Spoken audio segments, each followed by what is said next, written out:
Alright, you know what I'm going to do? I'm just going to wait for that car to leave because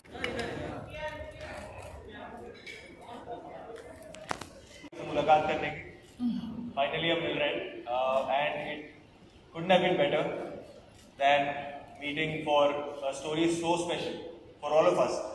Sardar Udham ये एक ऐसी कहानी है जिसको सुनते हुए, जिनके किस्से सुनते हुए अपनी दादी माँ से, अपनी माँ से, अपने पिताजी से मैं बड़ा हुआ हूँ। ये कहानी के लिए मुझे हिस्ट्री बुक्स पे डिपेंडेंट नहीं होना पड़ा था।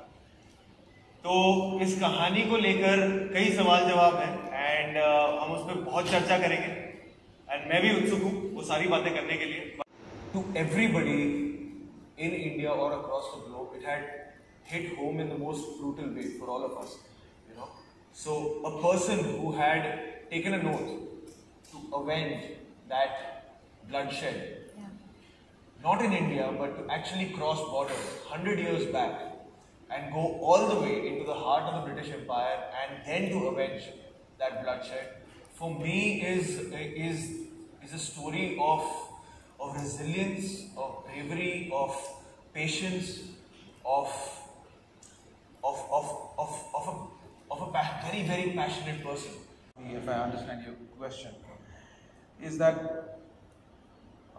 in 1999 from the college I visited Jallianwala Bagh, and anyone who is there, whoever visits Jallianwala Bagh, who will get affected? कर रहा हूँ ये एक इंसान जी चुका है, चाहे वो दौर हो जब I am playing the part where he is in London trying to find Michael O'Dwyer. मुझे ये यकीन करना अपने आप में कि मैं एक चीज़ को, एक एंग्स्ट को पाल सकता हूँ 21 साल तक। आजकल लोग गुस्सा होते हैं, एंग्स्ट होता है, वो अगले मौसम, अगले दिन, अगले महीने, अगले साल बदल जाता है, उसके मायने बदल जाते हैं। पर एक इंसान था जिसके लिए 21 सालों तक उसके मायने नहीं बदले।